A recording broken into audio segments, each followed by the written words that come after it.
আজকে এখানে মূল কীর্তন হওয়ার লক্ষ্য হচ্ছে লোকনাথ বাবার মন্দির প্রাণ প্রতিষ্ঠা। যে লোকনাথ বাবার জন্ম হয়েছিল কৃষ্ণের জন্মতিথিতে 18ই ভাদ্র, এবং তিনি বেঁচে ছিলেন 1730 সালে ওনার জন্ম, আর 1890 সালে উনি নিজ ধাম গ্রহণ করেন। 160 বছর তিনি আয়ু নিয়েছিলেন পৃথিবীতে, এবং সন্ন্যাস ধর্ম গ্রহণ করে তিনি প্রতিশ্রুতিবদ্ধ হয়েছিলেন যে আমার 3 ভাই বংশের অর্থের দিকটা তাকাবে, আর আমি সন্ন্যাসী হয়ে শুধু এই বংশ নয়, বিগত 14 পুরুষের যত সঞ্চিত পাপের পাহাড় এবং সারা বিশ্বের যারা আমার সেবক হবে তাদের যে সঞ্চিত অপরাধের পাহাড় আমাকে স্মরণ দিলে আমি ধুয়ে মুছে পরিষ্কার করে গোবিন্দ চরণে নিবেদিত করে দেব। সেই জন্য লোকনাথ গোস্বামী, লোকনাথ বাবা যার আজকে বিশেষ দিন, তার প্রাণ প্রতিষ্ঠা হচ্ছে, লোকনাথ বাবার শরণ নিলে একাধারে সেও কিন্তু ভগবানের করুণা মিলবেই মিলবে। কারণ কৃষ্ণ ভক্ত সন্তান সবার ঘরে হবে না, তাই সেই কৃষ্ণ ভক্ত সন্তানের বাসনা করতে হবে, ভগবানের চরণে সেবা দিতে হবে। চলুন আজকে সবাই মিলে একটুখানি ও মায়েরা, এবার লোকনাথ বাবার কৃপা পাওয়ার জন্য এখানে যেহেতু একটা মন্দির হলো, প্রাণ প্রতিষ্ঠা হয়েছে, তাই প্রত্যহ ভগবানকে স্মরণ নেবেন। লোকনাথ বাবাকে স্মরণ নেওয়ার কারণ কিন্তু লোকনাথ বাবাকেই পাওয়ার জন্য নয়, এখানে একটু বলার ব্যাপার আছে। মা কালীকে পুজো করবে বলে মা কালীকেই পাওয়ার জন্য নয়, এখানে অনেক শাস্ত্র কথা জানতে হবে। যে লক্ষ্মী দেবীর পুজো করে, একটু আস্তে বাজাবে, লক্ষ্মী দেবীর পুজো করলো মানে লক্ষ্মী আমার মূলধন, এটা ভেবে কিন্তু লক্ষ্মী পুজো হয় না, এগুলো জানার বিষয় আছে। গুরুদেবের শরণ নেওয়া, লক্ষ্মী দেবীর সেবা করা, লোকনাথ বাবার সেবা করা, এগুলোর কারণ হচ্ছে সেই আমার মূলধন আর আমি কিছু চিনি না, এটা যদি হয় তাহলে তুমি শাস্ত্র বিধানে ভুল করলে। মন প্রাণ দিয়ে কথাগুলো শুনবেন। শাস্ত্র কি বললে? শাস্ত্র বলছে তুমি লোকনাথের শরণ নাও, কালী ঠাকুরের শরণ নাও, জগদ্ধাত্রী পুজো করো, লক্ষ্মী দেবীর পুজো করো, গণেশ ঠাকুরের পুজো করো, কিন্তু ওটাই যে তোমার মূল রত্নধন তা ভেবে হবে না। তোমাকে প্রত্যেকটি দেবতা গুরুদেবের শরণ নিতে হবে, এই চিন্তা করে সর্বদেব পুজিবে, কেউ না হবে তৎপর, সবা হইতে মাগি লবে কৃষ্ণ ভক্তি বল। কারণ কৃষ্ণ হচ্ছে সবার উপরে। একটা জিনিস জানবেন, স্বয়ং মা কালীও কৃষ্ণকে আরাধনা করেন, স্বয়ং ব্রহ্মা তিনিও কৃষ্ণের আরাধনা করেন, স্বয়ং লক্ষ্মী দেবী তিনি কৃষ্ণের চরণ সেবা করেন। আপনারা ক্যালেন্ডারে দেখবেন, ক্যালেন্ডারে নারায়ণ সাপের উপরে শুয়ে রয়েছে, তার পদদাসী হচ্ছে মা লক্ষ্মী, এবং তারই নাভি কমল থেকে দেখবেন পদ্ম ফুল বেরিয়ে গেছে, যার উপরে শত সহস্র দল পদ্ম ক্যালেন্ডারে দেওয়া থাকে, তার উপরে দেখবেন ব্রহ্মা বসে থাকেন, এবং তিনি দিবানিশি ভগবান কৃষ্ণের নাম করে বেড়ান। তাহলে ভগবান ঈশ্বর তিনি পরম কৃষ্ণ, তিনি সচ্চিদানন্দ বিগ্রহ। আপনি পৃথিবীতে যে কোনো কর্ম দেখলে তার একটা কারণ খুঁজতে যাবেন, যখন একটা কিছু ঘটনা ঘটলো দেখবেন তার কারণ খুঁজতে হবে, আবার সেই কারণটা খুঁজতে গেলে দেখবেন তারও একটা কারণ আছে, আবার সেই কারণের একটা কারণ আছে। তাহলে কারণ খুঁজতে খুঁজতে আপনি দেখবেন একেবারে শেষ কারণটি যেখানে, সেখানে দেখবেন ভগবান কৃষ্ণ বিরাজ করছে। মানে প্রত্যেকটি কারণের কারণের কারণের কারণ হচ্ছেন ভগবান কৃষ্ণ, এটা ব্রহ্মা নিজে বলে দিয়েছেন। ওই জন্য শ্লোকে বলছে ঈশ্বর পরম কৃষ্ণ, যিনি সচ্চিদানন্দ। সচ্চিদানন্দ মানে এইখানটা আবার ভাঙতে হবে, সৎ চিৎ আনন্দ, তাই বলছে সচ্চিদানন্দ। সচ্চিদানন্দ কথাটার মানে সৎ, সৎ মানে কি? ভদ্রলোক। আমি আপনার থেকে 10 টাকা নিলাম, কথা মতো দিলাম, ওই সৎ নয়, এখানে সৎ মানে চিরস্থায়ী, মানে ছিল, আছে, থাকবে, একে বলে সৎ। মানে ভগবান কৃষ্ণ হচ্ছে সৎ, মানে উনি ছিলেন, উনি আছেন, উনি থাকবেন। এইবার 2 নম্বর হচ্ছে চিৎ। চিৎ মানে চৈতন্যময়, আর আনন্দ মানে পরমানন্দের ভান্ডার। তাহলে ভগবান কৃষ্ণ কি বস্তু না? উনি হচ্ছেন সৎ, উনি হচ্ছেন চৈতন্যময়, উনি হচ্ছেন আনন্দ সাগর, এই একত্রে মিলে হচ্ছে সচ্চিদানন্দ বিগ্রহ। আর তাকে সেবা করতে গেলে তোমাকে লোকনাথ বাবার শরণ নিতে হবে, তাকে সেবা করতে গেলে তোমার দীক্ষা গুরুকে সম্মান দিতে হবে, সবার উপরে কথা হচ্ছে গৌর হরির চরণ সেবা করতে হবে। এটা সবাইকে জানতে হবে। গৌরহরিকে বাদ দিয়ে কোনো পুজো হবে না, এটা মাথায় রাখবেন। গৌরহরি বাঙালিদের জন্য নিজের সুখ ভুলে গিয়ে, নিজের সংসার ভুলে গিয়ে, একটা বউ নয় তিনি দুটো স্ত্রীর সঙ্গে ঘর করেছিলেন। আস্তে, গৌরহরি কটা স্ত্রী ছিল? দুটো ছিল। এমনি এমনি হয়নি, তারও কারণ আছে। দুইখানা স্ত্রীকে রেখে দিয়ে, মাকে রেখে দিয়ে, বাবাকে রেখে দিয়ে, নদিয়াবাসীকে কাঁদিয়ে দিয়ে চলে গেলেন পুরীধামে। কেন? এখানে তার একমাত্র মূল কারণ হচ্ছে হিন্দু সনাতন ধর্মের হারিয়ে যাওয়া মানুষদেরকে উদ্ধার করার জন্য। কিন্তু এহেন কলিযুগের মানুষেরা কিন্তু ভগবান গৌরহরির সম্মান করেননি। সেজন্য আমি আপনাদেরকে বলি, অন্যান্য ধর্মের মতন আপনারাও আগে চিনুন যে আপনার ধর্মের মূল চাবিকাঠি কার হাতে। আপনি কৃষ্ণ বলে কেঁদে কি লাভ আছে? আপনি কাঁদবেন না, গৌরহরিকে ডাকুন। গৌরহরি আপনার জন্য কেঁদে কৃষ্ণকে আপনার হৃদয়ে প্রবেশ ঘটিয়ে দেবেন। সেই জন্য সবাই মিলে একবার বলুন, গৌরহরিকে হৃদয়ে ধারণ করে হরে কৃষ্ণ। এটা হচ্ছে মহামন্ত্র কীর্তন। আচ্ছা, মন্ত্র মানে কোন ভাষায় হয়? আস্তে, মন্ত্র কোন ভাষায়? বাংলা, হিন্দি না সংস্কৃত? সংস্কৃত ভাষা। তাহলে মন্ত্র হচ্ছে সংস্কৃত, কিন্তু মহামন্ত্র আবার সংস্কৃত নয়, মহামন্ত্র আবার বাংলা হয়ে গেল। কেন হলো? এখানে একটা তত্ত্ব আছে।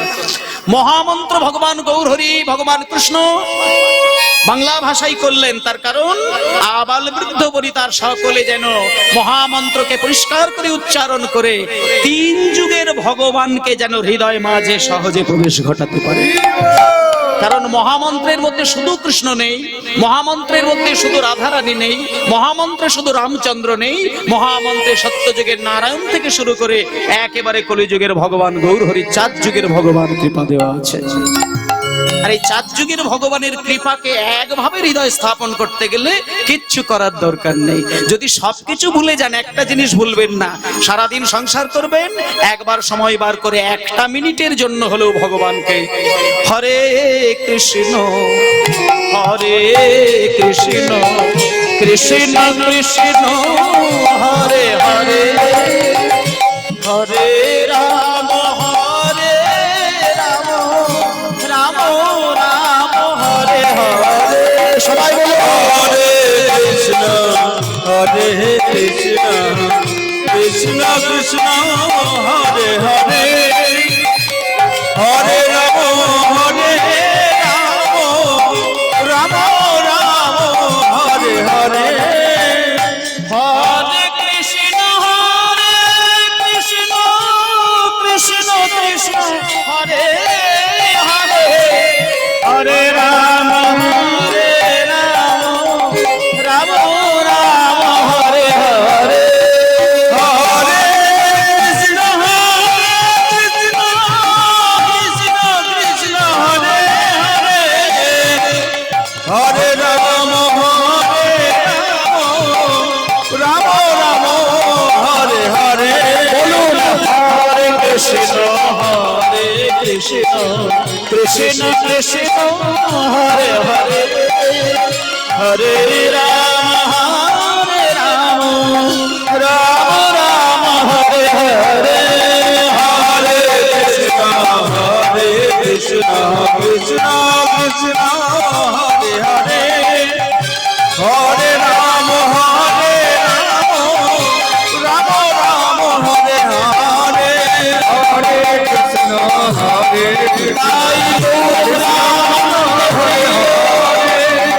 হরে রাম রাম রাম হরে হরে। বাহ, মাগো আস্তে কোটা কম, সামনে বসে কথা নয়, ধীর ভাবে কথাগুলো শুনবেন। কোন যুক্তি তর্ক দিয়ে হরিবাসরের মাহাত্ম্যকে রক্ষা করা যাবে না। ভগবানের কথা শুনবো। কীর্তনিয়া সুরে গাইলো কি বেসুরে গাইলো কি বেতালে গাইলো কি তালে গাইলো, ওই বিচার করে কীর্তন শুনলে বড় ভগবানের চরণে অপরাধী হয়ে যায়। আমার আগে এক বাবাজি মহারাজ, উনি আপনাদের কীর্তন শোনালেন। তবে কীর্তনের মূলত দুটো ধারা। একটা কথা বলি, আমার আগেও কীর্তন হয়েছে, আমিও কীর্তন গাইলাম, কীর্তনকে দুটো শ্রেণীতে ভাগ করা হয়, একটা হচ্ছে শোক কীর্তন, একটা নারদীয় কীর্তন। আমি যেটা গাইছি এটা হচ্ছে নারদীয় কীর্তনের ধারা, গরানহাটি ঘরানার কীর্তন। আর আমার আগে যিনি কীর্তন গেয়েছিলেন ওটা শোক কীর্তন, যেটা সুখদেব গোস্বামী রাজা পরীক্ষিতকে শ্রীমদ্ ভাগবত পাঠের ব্যাখ্যা শুনিয়ে পাগল করাতেন। ওটাও কীর্তন, তবে ওখানে সুর তাল ছন্দ ছিল না, কথা প্রধান কীর্তন। ওই জন্য ওই কীর্তনটাকে বলা হচ্ছে শোক কীর্তন। আর নারদ মুনি স্বয়ং দেবাদিদেব মহাদেবের কাছ থেকে সুর কেড়ে নিয়ে ওই সুর যখন মর্তের মাটিতে নামিয়ে আনলেন, সুরের মূল স্রষ্টা কিন্তু তত্ত্ব খুঁজতে গেলে ভোলানাথের কাছেই যেতে হবে। এই যে বিশ্বে সুরের প্রাদুর্ভাব, এত রাগ রাগিনী, এগুলো সৃষ্টিকর্তাকে তত্ত্ব বিচার করলে দেবাদিদেব মহাদেব ভোলানাথ, তিনি সুরের স্রষ্টা। তা সেই সুর ভোলানাথের কাছ থেকে নারদ মুনি নিয়ে এসে মর্তের মাটিতে বিনা যন্ত্র সহযোগে নানান সুর মিশিয়ে যে কীর্তনটা মহাপ্রভু এনেছিলেন কলিযুগে, এটাকে বলা হচ্ছে নারদীয় কীর্তন। এই জন্য এই গানেতে কিছু গানও হয়, কিছু নাচও হয়, কিছু তালও হয়, কিছু ছন্দ হয়, আবার কথাও হয়। এই জন্য এটা কীর্তন। আর আগেরটা হচ্ছে শোক কীর্তন, যিনি গাইছিলেন। উদ্দেশ্য কিন্তু একটাই, তুমি যে কীর্তনই গাও না কেন, বা যদি তুমি ঘরের কোণে বসে তুমি বেতালে বেসুরে গান করো না কেন, কোনো কিছু দেখার দরকার নেই। তুমি জিহ্বায় যা উচ্চারণ করবে তার মধ্যে অপার করুণা মিলবে, সেখানে যেখানে তোমার স্বভক্তি থাকবে। শুধু নববিধা ভক্তি মেশানো গান যদি ভগবানের কাছে শোনানো যায়, তোমার মুখ থেকে কৃষ্ণ কথা আর চোখ থেকে দুই ফোঁটা নয়নের জল, এই দুটো যখন মিলেমিশে জগতের মাটিতে বার হবে, তখন জগতের কোনো মানুষ সুখী হোক না কেন, জগৎপতি কৃষ্ণ কিন্তু তোমার গানে সুখী হবেই হবে। তাই আজকে এখানে হরিনাম হচ্ছে কোনো যুক্তি তর্ক নয়, তাল তরঙ্গ ছন্দের বিচার নয়, তত্ত্ব তথ্যের বিচার নয়, শুধুমাত্র আমরা জানি ভগবানের কথা শুনছি মাত্র, ভগবানের প্রতি আত্মনিবেদন ঘটানোর জন্য। আজকে তুমি যুক্তি তর্ক দেখালেও যেদিন তোমার যাবার সময় হবে, যেদিন তোমাকে চোখের সামনে ভগবান হাতটা বাড়িয়ে দিয়ে বলবে হাতটা বাড়া, আমি আমার জগতে তোকে নিয়ে যাব, সেদিন তোমার সারা জীবনের অপরাধের ফল যখন তোমাকে কুড়ে কুড়ে খাবে, সেদিন চোখের সামনে তোমার নাতি নাতনি তোমার চরণটা ধরে কাঁদবে, যেও না বলে, কিন্তু কারোর ক্রন্দন ধ্বনি শুনে তোমার হৃদয়ে গলবে না, চরণও কিন্তু সেদিন টলবে না। সেদিন যেতে হবে ভগবানের চরণে। সেই জন্য ভগবানের উদ্দেশ্যে একটি ছোট্ট করে গান সবাই বলেছেন। এই যে গান আমরা যে কীর্তন শুনছি, শুধু কি ভাবলেন যে আমাদের মতো মূর্খ মানুষই কীর্তন শোনে? কীর্তন মূর্খ মানুষই শোনে না। এমএ পাস, বিএ পাস করা, একাডেমিক কোয়ালিফিকেশন থাকলে শিক্ষিত হয় না। শিক্ষিত তাকেই বলে যে শিক্ষা জগতের মানুষের নৈতিক চেতনাকে বাড়াতে পারে, যে শিক্ষা আমি মানুষ হয়ে একটা মানুষের উপকারে প্রয়োগ করতে পারি, তাকে বলে শিক্ষা। জপের মালায় নাম করে গেলাম, পাশের বাড়িতে আগুন ধরে হাহুতাশ করে মারা গেল, তোমার নামের মালা শেষ হলো না বলে তুমি এক বালতি জল সেখানে ঢালতে পারলে না, তোমার ওই নাম ভগবান কোনো কালে শুনবে না, ওখানে ভগবানের বিরাজ হয় না। ভগবান সেইখানে থাকে। আগে মানুষের মূল ধর্ম হচ্ছে তার মানসিকতা, মানবিকতা, মনুষ্যত্ব। মানুষের মনুষ্যত্ব থাকবে, চৈতন্য থাকবে, তারপরে ভক্তি থাকবে, তারপরে ভগবানকে ডাকবে। একটা কথা সোজা বাংলায় বলা যায়, আগে হতে হবে ভদ্র, তারপরে হতে হবে ভক্ত, তারপরে তার হৃদয়ে থাকবে গোপী ভাব, তারপরে সে কৃষ্ণ সেবার জন্য নিজেকে তৈরি করবে, তারপরে ভগবান তার কথা শুনবে। তাহলে এতগুলো ভাবধারা থাকলে গোবিন্দ ভজন করা যায়। তাই আমাদের উদ্দেশ্য কি? আমাদের উদ্দেশ্য হচ্ছে সংসারটাকে ভালো করে চালাতে হবে। আর সংসার চালাতে গেলে কি করতে হবে? আমরা সংসার চালাচ্ছি প্রাকৃত সম্পদের জন্য। প্রাকৃত সম্পদ মানে টাকা পয়সা, সোনা দানা। আর অপ্রাকৃত সম্পদ হচ্ছে গোবিন্দের কৃপা। তার জন্যই বলেছেন, দেখুন, অরূপ স্বরূপ, এতটা নয়, খুব কম, একদম ডবল যত না, মানে খুব ভাসলে অসুবিধা আছে। অরূপ স্বরূপ, এই যে গানটা আমি গাইছি, এই গানটা বিখ্যাত কবির লেখা গান, একেবারে কীর্তন রসে সমৃদ্ধ গান। মানেগুলো বুঝলেই দেখবেন আপনার কীর্তন শোনা সার্থক। অপূর্ব মানে লুকিয়ে রয়েছে। এই দেখুন, অরূপ স্বরূপ সগুণ নির্গুণ দয়াল ভয়াল হরি,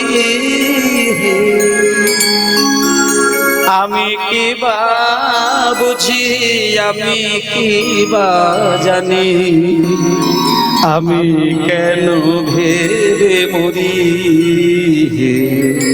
ইকোটা আরেকটু কম করো।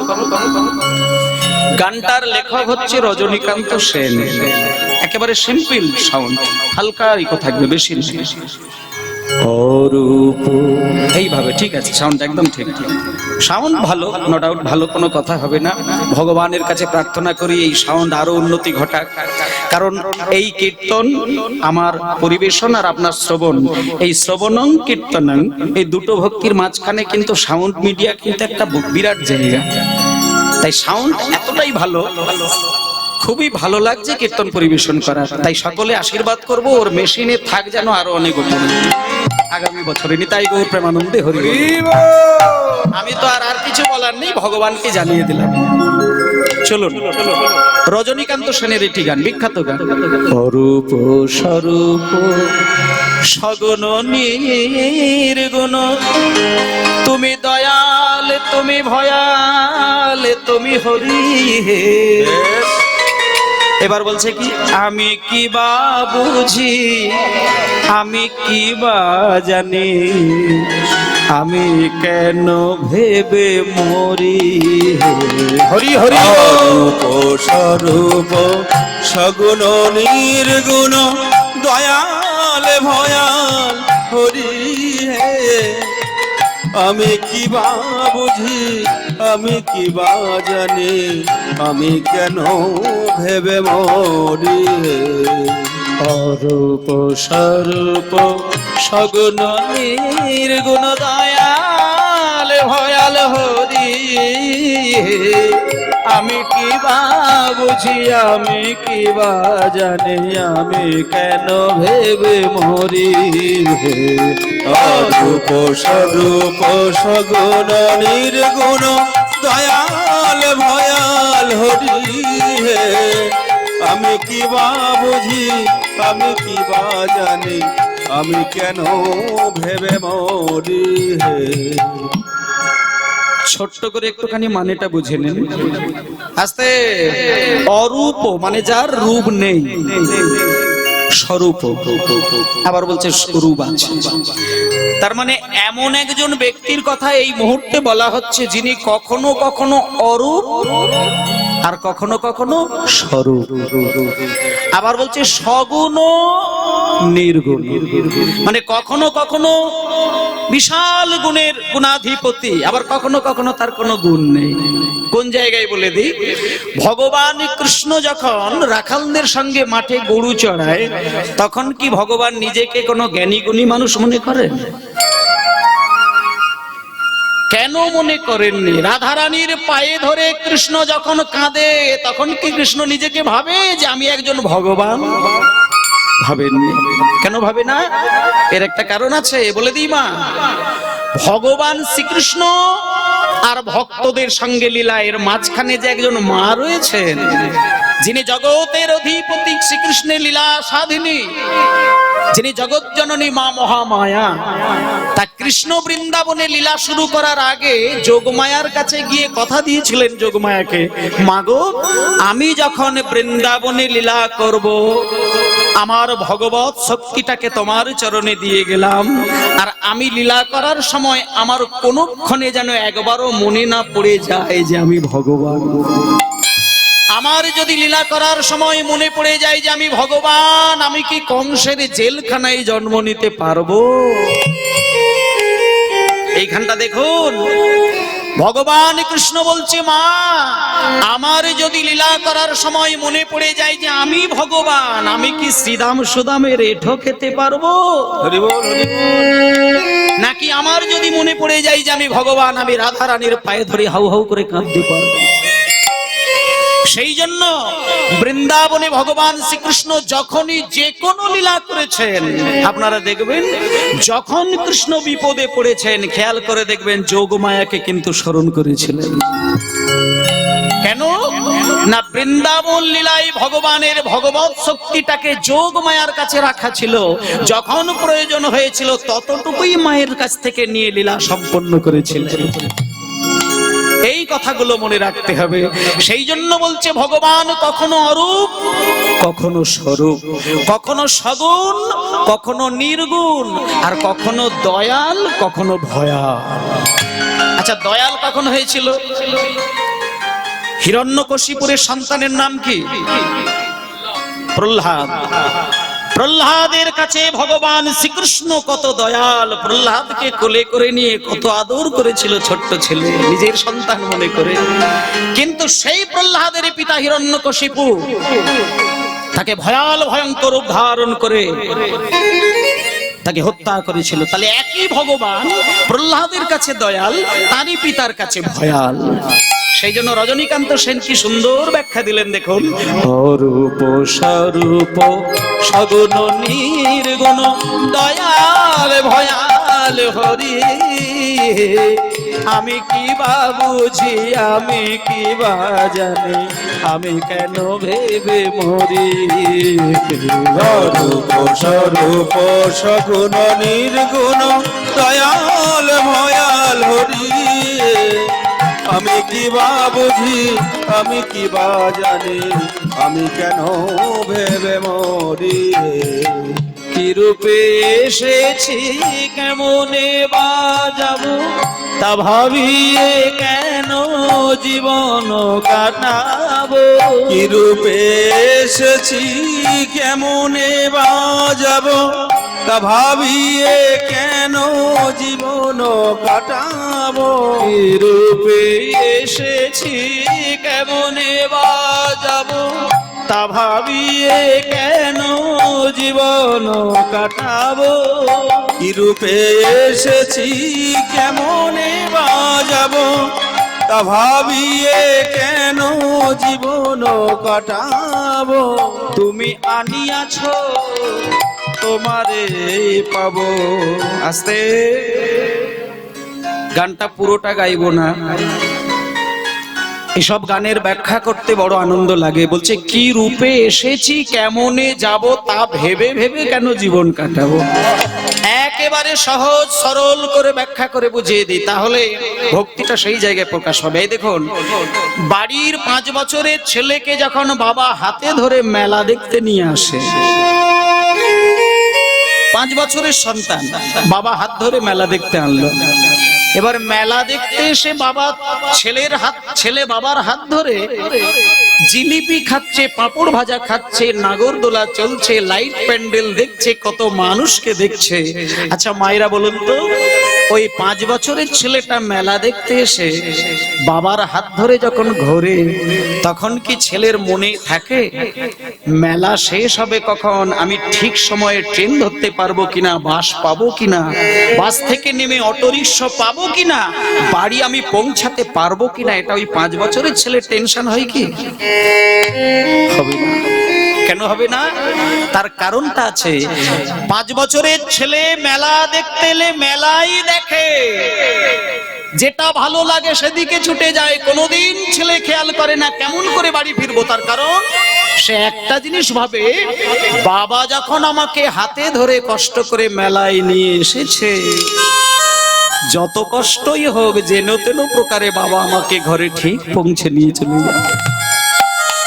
তাহলে বাবার হাত ধরে ছেলে মেলা এলে যেমন ছেলে নিশ্চিন্ত মনে মেলা দেখে, সব দায়িত্ব বাবার উপরে ছেড়ে দেয়, তেমনি জগৎপতি ভগবান কৃষ্ণ সবার পিতা, তিনি তার কোল থেকে কোলে করে আমাদের মায়ের কোলে বসিয়ে দিয়ে গেছেন।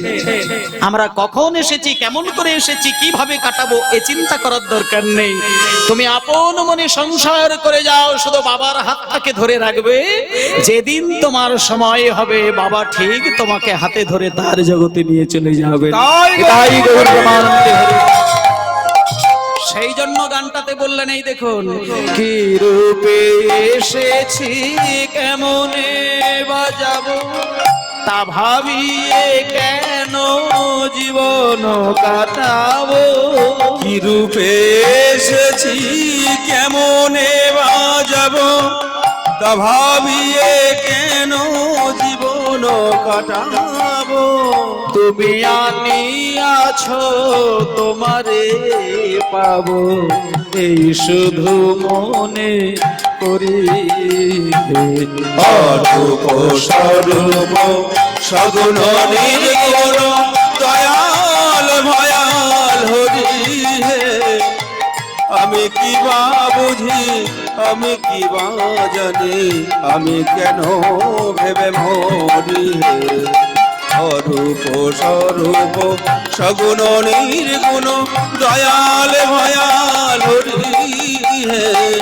আমি কি বা বুঝি, আমি কি বা জানি, আমি কেন ভেবে মরি হে।